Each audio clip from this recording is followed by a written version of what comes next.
Hi friends, இன்றைக்கி நம்ம என்ன ரெசிபி பார்க்க போகிறோம் அப்படின்னா, முருங்கைக்கீரை பொரியல் நம்ம செய்ய போகிறோம். இன்னையோட ரெசிபி இது தான், வாங்க பார்க்கலாம். உங்களுக்கு எவ்வளோ தேவையோ அவ்வளோ முருங்கைக்கீரையை நல்லா பறித்து எடுத்துக்கோங்க.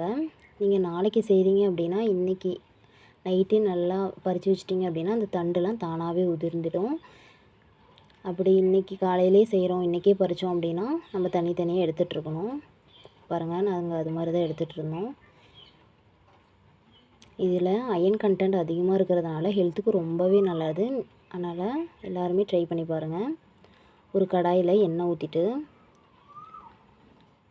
ஆனியன் கட் பண்ணி வச்சுருந்தோம், அதையும் எடுத்து இதில் போட்டுக்கலாம். ஆனியனையும் போட்டு நல்லா வதக்கி எடுத்துக்கலாம். கலர் சேஞ்சஸ் ஆகிற வரையும் நல்லா வதக்கி எடுத்துக்கலாம்.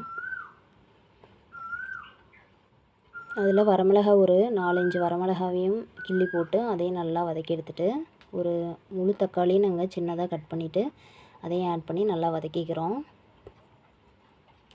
பாருங்கள், நல்லா கிளறி விட்டோம் அப்படின்னா நல்லா வதங்கிடும். இந்த டைமில் முருங்கைக்கீரையை நல்லா அலசிட்டு அதையும் நம்ம ஆட் பண்ணிக்கலாம். பாருங்கள், எல்லா முருங்கைக்கீரையும் நல்லா ஆட் பண்ணிக்கிறோம்.